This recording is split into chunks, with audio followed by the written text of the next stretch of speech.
നിങ്ങളിപ്പോൾ ഈ കണ്ട ക്ലിപ്പ് എന്ന് പറയുന്നത് ശൈലി രണ്ട് മക്കളും കൂടെ രാത്രി വീട്ടിൽ നിന്ന് ഇറങ്ങി ട്രെയിനിന് മുമ്പിലേക്ക് ചാടി മരിക്കുന്നതിന് മുമ്പ് കണ്ട ഒരു വീഡിയോ ആണ്. അവർ പോകുന്ന വീഡിയോ ആണ് നിങ്ങളിപ്പോൾ കണ്ടത്. ഈ ഒരു വീഡിയോ ഇപ്പം പുറത്തായിട്ടുണ്ട്.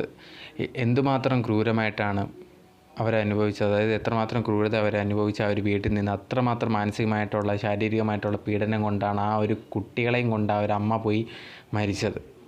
ഇതിനെല്ലാം കാരണക്കാരനായിട്ടുള്ള ഒരു ഭർത്താവായിട്ടുള്ള നോബി, അതുപോലെ തന്നെ ഭർത്താവിൻ്റെ സഹോദരനായിട്ടുള്ള ബോബി, അദ്ദേഹം ആ ഒരു വ്യക്തിയുണ്ട്. അദ്ദേഹം എന്നൊക്കെ പറയുന്നത് അവനെ ചീത്തയാണ് വിളിക്കേണ്ടത്. അവനുണ്ടെങ്കിൽ ഒരു പള്ളിയിലച്ഛനാണ്. എന്നിട്ട് പോലും ഇവനൊക്കെ സ്വന്തം സഹോദരൻ്റെ ഭാര്യയോട് മാനസികമായിട്ട് എല്ലാ രീതിയിലും ഭയങ്കരമായിട്ട് പെരുമാറിയത്. അതൊക്കെ കൊണ്ടാണ് ആ ഒരു അമ്മയും രണ്ട് മക്കളും കൂടെ ട്രെയിനിൻ്റെ മുമ്പിൽ ചാടി ചത്തത്.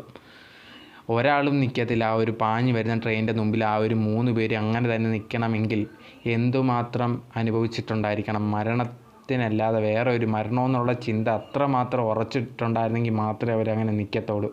ഇതിലേക്ക് എത്തിച്ചത് ഇവർ വീട്ടുകാരാണ്. ഈ ഒരു ഭർത്താവും സഹോദരനും അമ്മായിയമ്മയും എല്ലാവരും കൂടെ ചേർന്നിട്ടാണ് ഇത് ഇങ്ങനെ എത്തിച്ചത്. കാരണം അത്രമാത്രം ഇനിയും ജീവിക്കേണ്ട ആ കുട്ടികളായാലും ശരി, ആ ഒരു ഭാര്യയാണെങ്കിലും ശരി, അവരെല്ലാവരും ഇനിയും ജീവിക്കേണ്ടതാണ്. ഇതിനെല്ലാം ഇല്ലാതാക്കിയത് ഈ ഒരു കുടുംബമാണ്. അവർക്ക് നേരെ കടുത്ത ശിക്ഷ തന്നെ വേണം.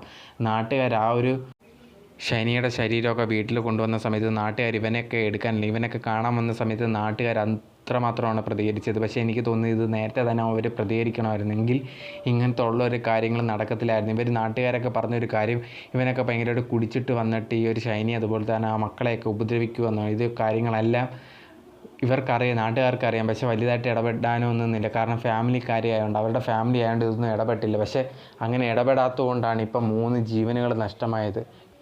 ഒരു പക്ഷേ നാട്ടുകാർ അന്ന് ഇടപെട്ടിരുന്നെങ്കിൽ ഈ ഒരു കാര്യങ്ങളോ ഒരു കുഴപ്പങ്ങളോ ഒന്നും വരത്തില്ലായിരുന്നു. അതിനുശേഷം ഈ ഒരു ഭാര്യ അതുപോലെ തന്നെ മക്കളും മരിച്ചു കിടന്നപ്പോഴത്തേന് ഇത് കാണാൻ വേണ്ടി അവൻ വന്നിട്ട് അവിടെ ഭയങ്കരമായിട്ട് പൊട്ടിക്കരയാണ്. എന്തിനാണ് പൊട്ടിക്കരയുന്നത്? ഇവൻ കാരണമല്ലേ ഇതെല്ലാം നടന്നത്. പോലീസ് ഇത് അന്വേഷിക്കുന്നുണ്ട്. ഇതിന് ഇവന് വേണ്ടി കൃത്യമായിട്ടുള്ള ശിക്ഷ തന്നെ കൊടുക്കണം. അതുപോലെ തന്നെ ഇവൻ്റെ സഹോദരനായിട്ടുള്ള ഒരു പള്ളിയിലച്ഛനും അവനും ആ കറക്റ്റായിട്ടുള്ള ശിക്ഷ തന്നെ കൊടുക്കണം. അതിലൊരു മാറ്റവും വരുത്തരുത്. കാരണം ഇവന്മാർ കാരണം നഷ്ടപ്പെട്ടത് 3 ജീവനുകളാണ്. ആ 3 ജീവൻ്റെ വിലയെന്ന് പറയുന്നത് വളരെ വലുതാണ്. സോ അതുകൊണ്ട് തന്നെ എന്ന് പറയുന്നത് ഇവന്മാർക്ക് അത്ര വലിയ ശിക്ഷ തന്നെ കൊടുക്കണമെന്നാണ് എല്ലാവരും ആഗ്രഹിക്കുന്നത്. ആ നാട്ടുകാരും എല്ലാവരും, ഈ കാണുന്നവരെല്ലാവരും.